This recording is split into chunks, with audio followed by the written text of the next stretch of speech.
хамгийн ашигтай нь нэлийн дэх нь болсон нэг крипто дээр байсан нэг Solana дээр нэлийн ашиг үзсэн. Хэмжээг нь бол хэрэггүй юм даа. Ойролцоогоор одоо энэ тэгээд ордог тий эвгүй юм байна. За өдрөөс нь сонуу намайг дурдсан гэдэг. Би болохоор 10 жил багнаас өмнө хөдөөссөн. Тэгээд оюутан болж орж ирээд мандах их сургууль бизнес удирдлага нэгтлэн мэргэжлээр сурсан. Тэгээд яг оюутан байх хугацаанд 2 дугаар курсээс анх хувьцаа хөрөнгө оруулалт дээр сонирхож эхлээд тэр үеэс л англи хүн эхэлтэй гэж юу нь явна. CFD харилцаа хийгээд бол нэг сүүлийн 3 жил болчихсон. Яг 3 жилч тэгээд эхэлж юм болоо. Яг ер нь бол сүүлээд аягүй тайван хүн шиг санагдаад байгаа. Ер нь бас нэг тийм мөнгөнд тал юмуд мань жоохон багасаа энэ магадгүй арилжаа нөлөөсөн байж магадгүй. Ер нь бол 50 дөө аягүй хэмиг шингээх чадвартай хүн гэж бас бодтой. Одоо болохоор би нөгөө санхүү суурьтай. Гэхдээ технологийн компанид ажиллаж байгаа. Технологийн компанид програм хангамж хөгжүүлээд тэрийг нь байгууллагуудад нэвтрүүлдэг тийм ажил хийж байгаа.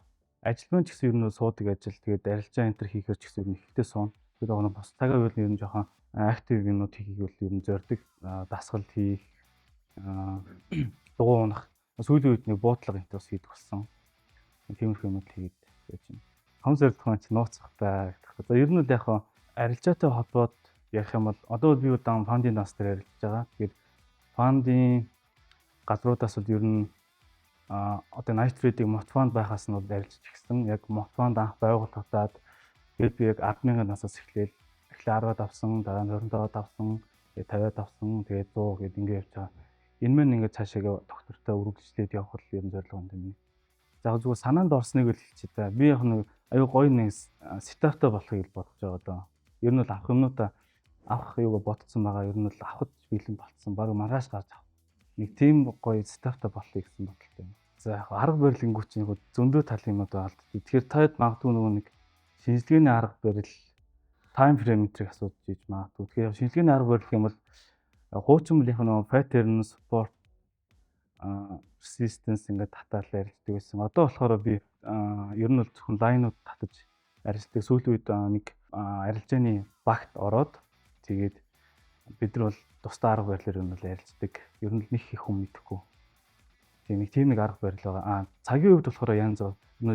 Гэхдээ би бол ер нь day trade төрлийн арилжаа хийгээд байгаа сүүлийн үед. Day ер нь бол intraday ороод гарах. Тийм арилжаа юм хийгээд байгаа. За ер нь бол оройн ер нь Нью-Йоркоор л ер нь арилжаад байна да. Тийм бид бол Нью-Йоркоор л оройгоор арилжаад өдөр болго орой арилжаад байгаа. Өстө зөндөө юм гарсан баг та. Нөгөө нэг арилжаанд ч айгүй их унал тусал болдог штэ. Дээрээс нөгөө нэг сэтгэл зүйгээл хүмүүс амар хэрэг байдаг штэ. Яа тэгэхээр нөгөө ер нь арилжаа чинь чарч байнга дээшээс бол доош байгаа. Тэгэхээр нөгөө нэг тэрийг дагаа сэтгэл зүй дээшээс бол доош байнга хөдлөх боломжтой болохоор хүн чинь нөгөө нэг сайхан зүйл тохиолдох юм бол хэсэгтэй сайхан байдаг штэ. Мохоо зүйл тохиолдох хүмүүс сэтгэл мохоо байдаг. Арилжаа болохоор ингээд маш хурдан дээшээ доош болоод тэрийг дагаад сэтгэл зүй хөдлөх аюу төвшөртэй болох гэдрээс болоод нөгөө жоохон хэцүү юм мэдрэмжүүдийг аюу авч исэн болохоор тэрийгээ дагаад төлөвшөх, даруухан болох, юмд амархан хөөрхөө болох гэх юм уу. Тиймэрхүү сан характерыг нөлөөлж туссан. Тэгээ яг одоо бол яг сүүлийн үед л жоохон нөгөө нэг жоохон ашиг машиг болоод бол аюу дайггүй байгаа. Ажлын хажуугаар энэ ч нөгөө нэмэртэй болоод ирэнгүүт тун даггүй байгаа. Яг анхандаа бол тэгэл ер нь хүмүүнтэй уулзаал нэг салхин гараад ч юм нэг найзтайгаа сууж муугаал нэг суудаг штэ ширээний артаар тэгж мэгээд байжсан бол одоо бол ер нь бол нэг хэцүү юм тохиолдсон ч гэсэн окей л гэж хүлээж авах маяг юм болсон дөө. Ер нь бол тэгэл ер нь бол тийм шантармаар унмаар одоо унж ирж байгаа тийм үзүүлэгч ер нь л их шатл гэж хүлээж авдаг хэвээр одоо бол ер нь бол уналт бол аюу дайж зүйл. Юу яадаг штэ. Одоо ингээл ер нь л хүмүүс ихэндээ аюу алддаг л та. Алдаад ирнэ. Тэгээд алдаж алдж байгаа л яг тэгэл хийгээл яваад байнгут нэг өдөр нэг өмнөхөөс аюу өмнөх алдаануудаа хийхээ болж болоод өмнөхөөс аюу ингээ сайжирсан юм шиг дэмжигүүд яалчгүй авдаг юм. Тэрийг үгээр илэрхийлж чадсан. Би яалчгүй би өмнөхөөс сайжирсан байх шүү гэдгийг бол яг мэдэрчээсэн. Тэгээд ер нь бол эхлээд алддаг байна. Тэгээд алдахгүй ашигч хийхгүй болно. Тэрний дараа ашиг руу ордог байх гэж бодож байна. сайхан зүйл нөх юм бол одоо нөгөө нэг хаанаас ч ингээд төхөөрөмжл байх юм бол явц ч юм уу байх юм бол хаанаас ярилцаа хийж болно гэдэг үл хүмүүс мэдчихлээ баг. Гэтэ яг нөгөө нэг шинжилгээ таамагуд эдрээ гаргаад нэг онцгой зүйл байгаа шүү дээ. Тэрийг яг ингээд тайлж байгаа юм шиг мэдрэх. Тэгээд тэрийг дагаад яг тэрний хариуд мөнгө орж ирэх юм уу те. Тэд нар нь бол аюул ажгүй санагддаг шүү. За яг ер нь бол шууд рил дансаар арилждаг багт бол би дандаа л алдаад идэх байсан л да. Яг нөгөө фандын данс болоод ирэнгүүт чинь энэ дээр чинь дүрэн байгаа, алдагдгийн хязгаар байгаа. Тэр ороод ирэнгүүт нөгөө нэг хүмүүсийн хамгийн зах зээлээр амьд үлдэх ганц зүйл чинь ерөөсөө нөгөө эрсдлээ тооцох байгаад байгаа байхгүй юу?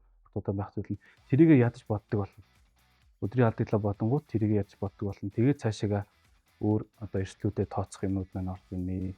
За тэгээд яг анх хийж яхад бол би бол баг нэг алдах нь ойлгомжтой гэж боддог шүү дээ.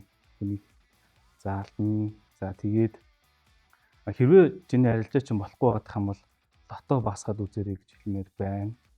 За тэгээд арга барил байгаа. Арга барил одоо онлын мэдлэг. Тэгээд араас нь төлөвлөгөө байгаа. Тэгээд эрсдлийн менежмент. Дөрөвдүгээрт нь үр дүн буюу сэтгэл зүй. Энэ дөрв бол байн хамтран яг дөрвөлтэй ширээ шиг. Тэгэхээр энэ дөрвийг баримтлаад нэг юм алдахгүй л яваасай л гэж хэлэхээр байна да. Яг зах зээлийн хандлага. Ер нь бол би ингээд анх юмас байх гоцчих гээд байгаа юм шиг ингээд том хөдөлгөөнүүдийн араас ингээд амар фомороод идэг гэсэн. Одоо бол ерөөсөө тэрмэн айгу багассан. Тэгээд яг хүн нөгөө нэг арилжаа ихтэй ганцаараа хийхгүй байвал айгу зүгээр юм шиг санагдсан. Одоо багт ороод эсвэл нэг community-д ороод тэрэн дундаа санал бодлоо илэрхийлээд ч юм уу. Одоо бол би нэг арилжаа хийх хүмүүстэй нийлээд нэг баг болоод явж байгаа. Тэгээд бид нар бас утахгүй бас олон нийт рүү чиглэсэн юм бол бас хийх байх. За тэгээд ихснэр яг нөгөө хүмүүст өөрийнхөө юмыг хуваалцаад ирэхээр тэрийг дагаад нөгөө нэг хариуцлага орж ирнэ. Хүнд юм хэлчихэд дээ шүү дээ. Тэгэхээр чин тэрийг дагаад хариуцлага орж ирнэ. Тэнгүүд нөгөө нэг төлөвлөгөөгөө дагах илүү сахилга баттай байх тэр талууд маань нэмэгдээд ирэнгүүт аюул дажгүй болдог. Хамгийн түрүүнд одоо хэлэх юм гэх юм бол биш дээ. Чи жишээ нь $500 өгөөд нэг шалгуурт оролцоод 5,000-ыг алдах хэрэгтэй болж байгаа шүү дээ. Энэ аюул зүгээр. Чи үнэхээр чаддгүй л чи тэр анх өгсөн мөнгөө ингээд 10 нуглаад алдах хэрэгтэй болоод байгаа. Энэ л хамгийн гол санаа. Тэгээд дээрэс нь чин дүрмтэй чи тэрийг дагаад ирслээ боддог болоод тэр нь магадгүй одоо энэ газрууд чинь чамайг алтгаас сэргийлсэн дүрм журмнуудыг зохиож байгаа. Чи тэрийг дагаад явчих юм бол бас дажгүй болж ирнэ. Хамгийн анхных чинь юу лээ?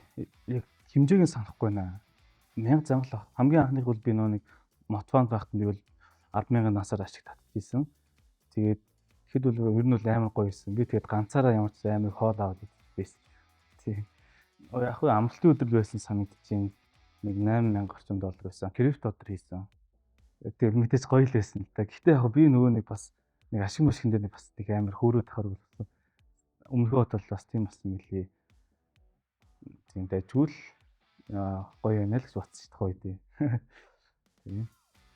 Яг нөгөө нэг арилжаач чинь нөгөө нэг full time ингээд арилжаач ер нь байдгүй л санагдвал хажуугаар нэг өөр нэг бизнестэй яг тэр дансан томорчгоо тэрийг дагаад нэг тэр мөнгийг даах хэмжээний сэтгэл зүйн нэтер хэрэг болдог шүү дээ. Тэгэхээр нөгөө нэг бүр нэг амар том дансаар хүмүүс арилждаггүй байх гэж би боддөө шүү дээ. Тэгээд яг хөө гэхдээ яг нөгөө дансны хэмжээгээр нөгөө нэг амжилтаас тодорхойлохгүй байх л та. Гэхдээ би 10-аас 20% л бах та арилжаачны хувьд гэх юм бол амжилттай өөрийнхөө болох хэмжээний гэх юм бол ер нь бол аюу доогоор явж байгаа. Цаашдаа ер нь бол хийсээр л байна. Хийх юмуд ер нь байгаа даа.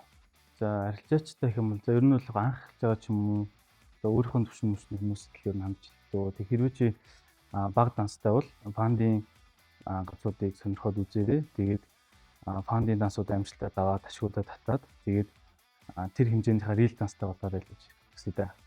За баярлалаа.